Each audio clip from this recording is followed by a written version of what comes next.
Selamat pagi teman, kita kembali bahas saham untuk besok ya, saham yang berpotensi. Tapi sebelumnya kita lihat IHSG kemarin itu turun dalam sekali ya, 1,6% ini. Dan yang paling parah itu ya saham BBRI ya, saham big cap BRI itu turun sekitar 6%. Ya, saya sendiri sudah nyangkut sekitar 8% di saham ini ya. Tapi saya akan tetap hold saham ini. Memang plannya tidak akan saya cut loss ya, karena saya percaya BBRI ini pasti akan balik lagi ke harga seharusnya. Jadi teman-teman pun kalau ada yang nyangkut misalkan 10% atau bahkan masuk di pucuk pun misalkan ya, teman jangan cut loss karena ini sayang sekali ya. Tapi kecuali kalau teman pakai uang pinjol misalkan ya, itu saya tidak bisa ngomong ya, saya tidak bisa ngomong. Tapi kalau selagi teman pakai uang dingin, biarkan saja. Ya, kita sudah punya pengalaman beberapa kali BBRI ini ya, tahun 2020 yang paling parah itu turun sampai ke 2000-an, tapi setelah itu harga balik lagi ya. Jadi teman yang cut loss di 2000-an itu pasti sudah nangis sekarang ya. Nah, untuk besok, tapi sebelumnya kita lihat dulu saham-saham kita minggu depan, minggu kemarin ya, UNTR, tambah sedikit ya. Semuanya dihajar lagi teman ya. UNTR ini setelah dia naik sekitar 6% di sini ya, 5%an ya, 5%, tapi turun lagi. Tapi masih di dalam plan kita, belum sentuh stop loss kita, jadi kita tahan saja ya. Kita harus disiplin dengan plan kita ya. Tapi kalau teman tidak disiplin, teman takut misalkan ya, teman cut loss saja, tahu-tahu ternyata naik misalkan ya. Syukur-syukur kalau memang dia turun terus, teman bisa cut lebih awal, itu bagus. Tapi tiba-tiba dia naik, teman sudah cut loss misalkan, itu kan lebih membuat psikologi teman terganggu. Jadi kalau saya ya, bagaimanapun kalau setelah plannya dibuat ya, kita jalankan sesuai dengan plan ya, konsisten. Karena apa? Karena kita sudah hitung ya risk rewardnya, kemudian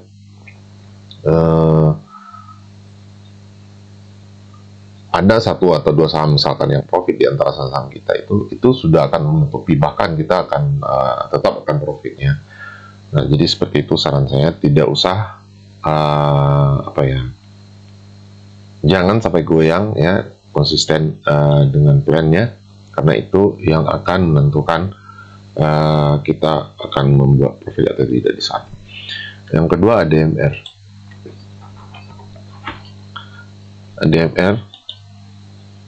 ADMR juga seperti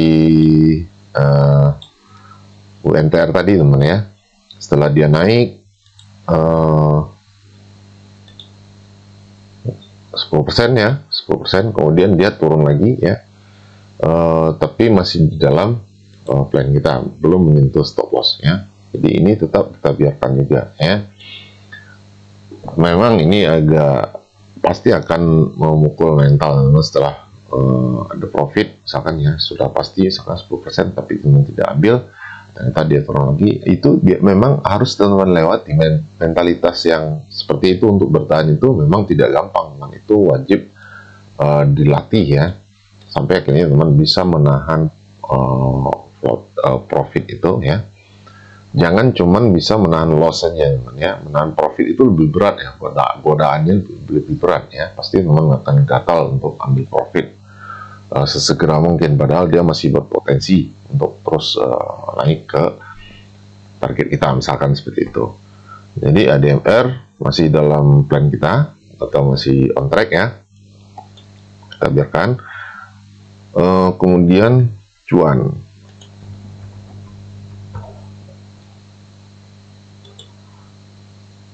Nah, cuan ini sudah hampir TP teman-teman ya, sudah hampir TP. Ini plannya kita ambil mingguan atau apa? 4 jam ya, 4 jam.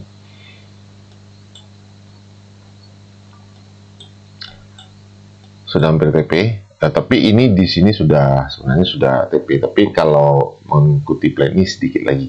Nah, yang terjadi di cuan ini kalau kita cermati ya polanya, ini masih menarik teman ya. Kenapa? Teman-teman bisa lihat, kita Geser dulu ini. Ini sedang membentuk apa ya namanya ini ya? Saya kurang hafal chart pattern itu apa pola-pola, saya nggak hafal tapi saya paham ya. Nah ini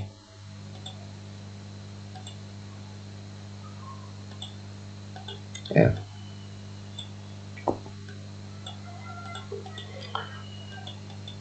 Ini sedang membentuk sideways teman ya. Nah biasanya ini kenaikan dari ini ke sini ya. Biasanya setelah dia jebol area resisten di sini, dia akan naik sebanyak kenaikan dari bawah ini ya, kenaikan dari bawah ini. Jadi masih ada potensi sekitar 14% ya, 14%. Begitu dia jebol resisten ini, nanti kita bisa entry lagi di cuan ini ya. Tapi kita tunggu dulu, ini masih dalam sideways ya, dalam kondisi sideways. Tapi kalau dia jebol bawah, biasanya dia akan terus turun ke area support ini ya. Jadi seperti itu saja ya, simpel saja. Kita melihat histori sebelumnya saja teman ya. Jadi ini namanya rally base rally yang kalau dia jebol resisten ini. Tapi kalau dia turun lagi, itu namanya rally base drop. Jadi seperti itu ya.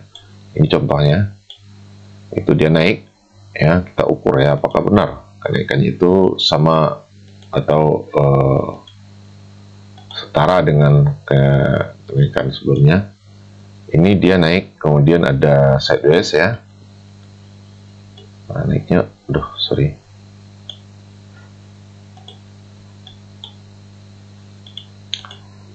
Kita perbesar dulu biar jelas ya.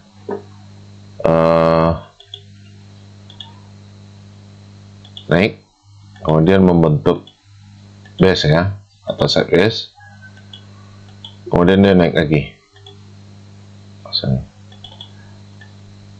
Nah, di sini kita bisa lihat berapa kenaikannya. Kita ukur dari sini. Kira-kira segitu ya. Kemudian kita gandakan.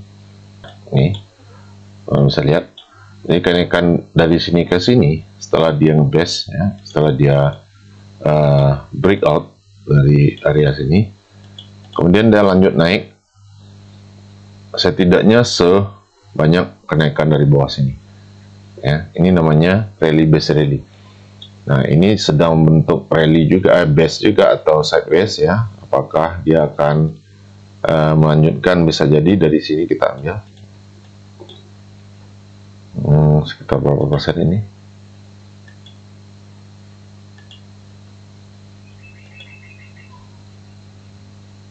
20% ya, 20%. Jadi ada kemungkinan dia akan naik sekitar 20% lagi, nah, sekitar situ.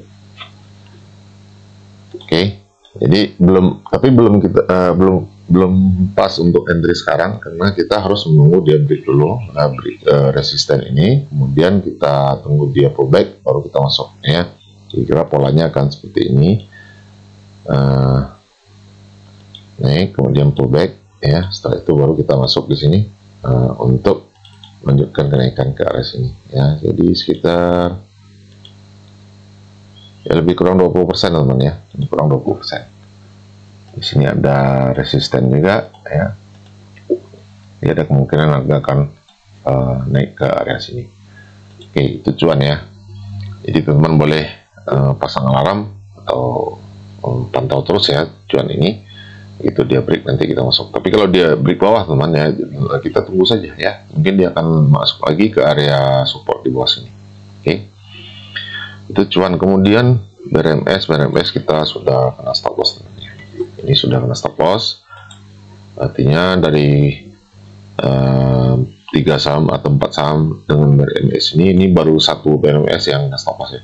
Nah ini bayangkan teman ya, pentingnya stop loss. Kalau kita tidak pakai stop loss, sekarang dia makin turun ya sampai 9% ya, atau bahkan teman-teman misalkan nggak terima kena stop loss, teman masuk lagi, malah dia akan bikin teman rugi lagi ya, lagi. Jadi biarkan kalau dia sudah sentuh stop loss, kita biarkan saja, jangan balas dendam ya, atau revenge trading itu. Oke. Kemudian Aces Aces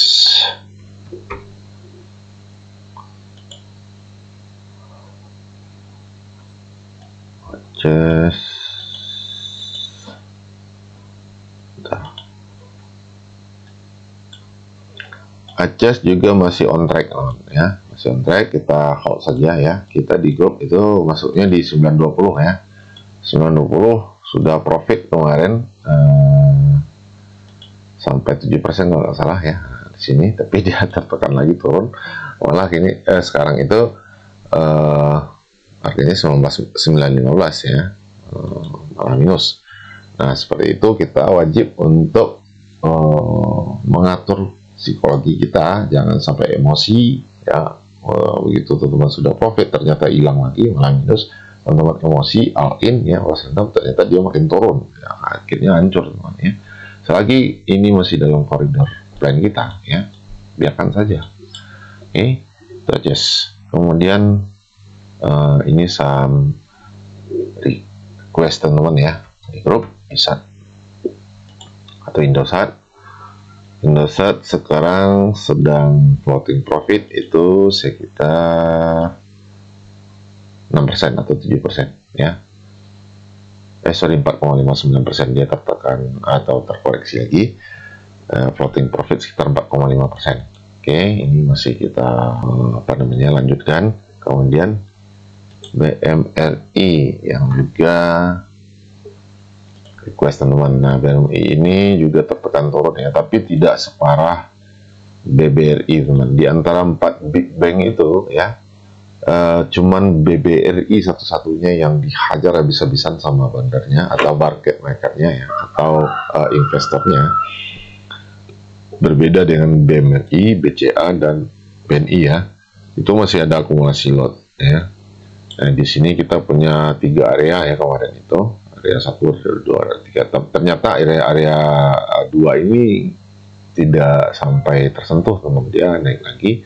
Jadi teman yang masuk di area 1 ini sudah floating profit sekarang ya, sudah floating profit di 6625 atau 6500 misalkan teman masuk ya, 6 atau sekitar sini. Dia sempat floating profit 9%, kemudian turun lagi kemarin 2%-an, jadi sekarang masih floating profit ya.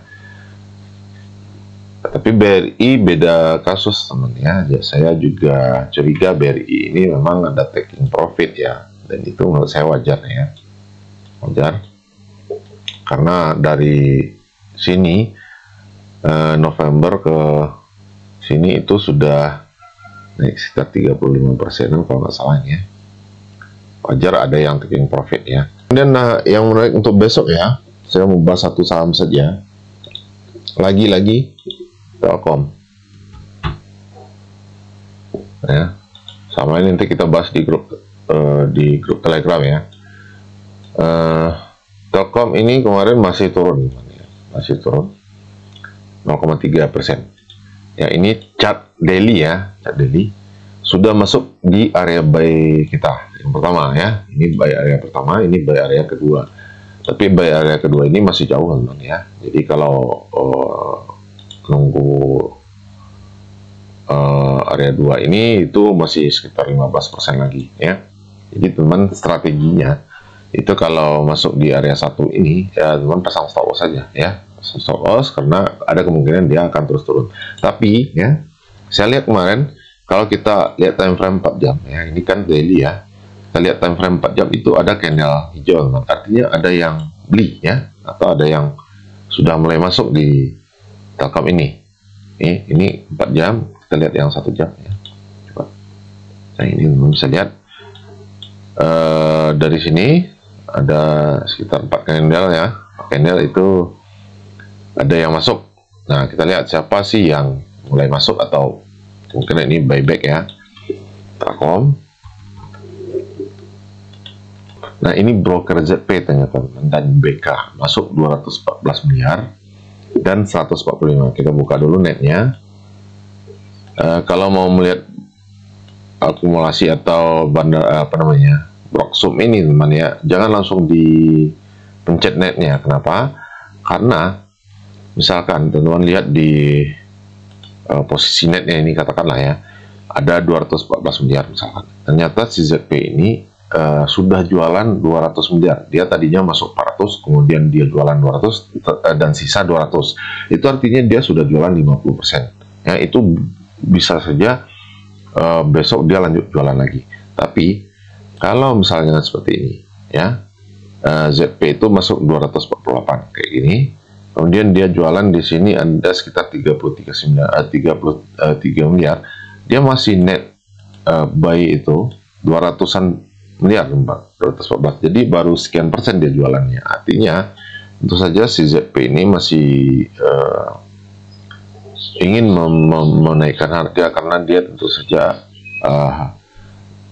mencari profit ya, mencari profit bukan untuk menyumbang ke bursa ya. Kira seperti itu. BK juga ini masuk, kita lihat BK belum jualan ya sama sekali, 189 miliar. Jualannya 20 miliar ya, jualannya 20 miliar.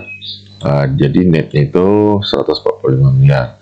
Menurut saya ini menarik teman ya, walaupun YU itu jualan 380 miliar, kemudian BB 200-an miliar, tapi dibeli oleh ZP dan BK ya. Di harga 3.009 rupiah ya, dan 3.011. Sementara harga sekarang itu di 3.030. Nah, ini menariknya juga karena risk reward kita sangat bagus teman, sangat menarik ya.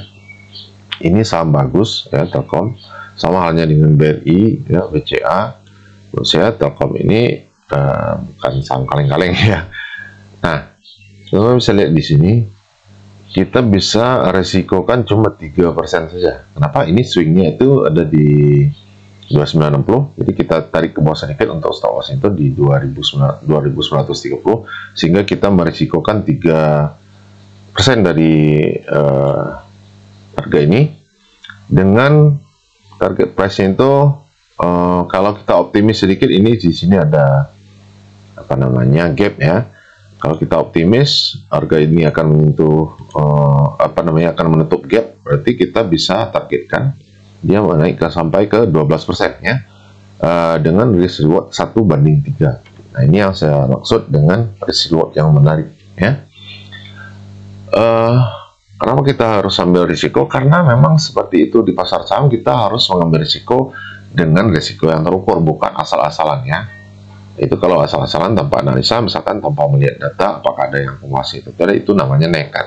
Tapi kalau kita lihat ada akumulasi 214 miliar misalkan ya, tambah 158 tadi, artinya sudah hampir 400 miliar yang masuk kemarin.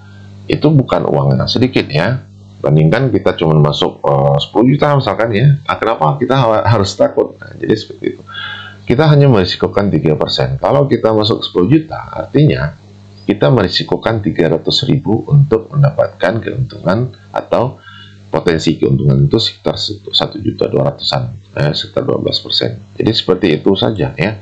Dengan mengatur risk reward dan lot sizing ya, teman-teman akan membuat profit di pasar saham ya. Jadi takut yang berlebihan ya, takut dengan tidak mau mengambil risiko rugi, itu tidak akan pernah bisa di pasar saham ya. Bagaimanapun loss itu satu kepastian ya, satu kepastian. Makanya kita mengatur berapa sih loss yang bisa kita toleransi. Jadi seperti itu. Saya pikir ini video sudah kepanjangan ya. Kalau ada pertanyaan atau request saham apa yang akan kita bahas, teman-teman bisa tulis saja di bawah di komentar. Tapi sertakan ya, kenapa saham itu harus kita analisa ya. Kalau tidak ada alasan, misalkan teman-teman Pak, bahas saham ini, bahas saham itu tanpa ada alasan, saya tidak akan bahas ya. Saya tidak akan bahas. Kalau teman tinggal minta apa namanya suruh saya analisa saja atau bahasan, itu bisa jadi 800 saham saya analisa sendiri misalkan ya, bisa mampus juga saya. Jadi ada alasan, misalkan teman-teman saya lihat misalkan harga sudah terlalu murah Pak, misalkan ya, kemudian baru kita lihat apakah saham ini sudah berpotensi untuk naik atau bagaimana ya. Atau misalkan saya sudah nyangkut di saham ini, kemarin saya masuk karena ada teman saya misalkan yang mengatakan ini saham bagus, bla bla segala macam, kita boleh pantau saham. Oke, demikian saja ya, sudah hampir setengah jam ini. Kita lihat bagaimana kondisi pasar besok. Semoga besok sudah mulai bagus lagi pergerakan saham sehingga saham kita bisa naik. Selamat pagi dan selamat berakhir pekan.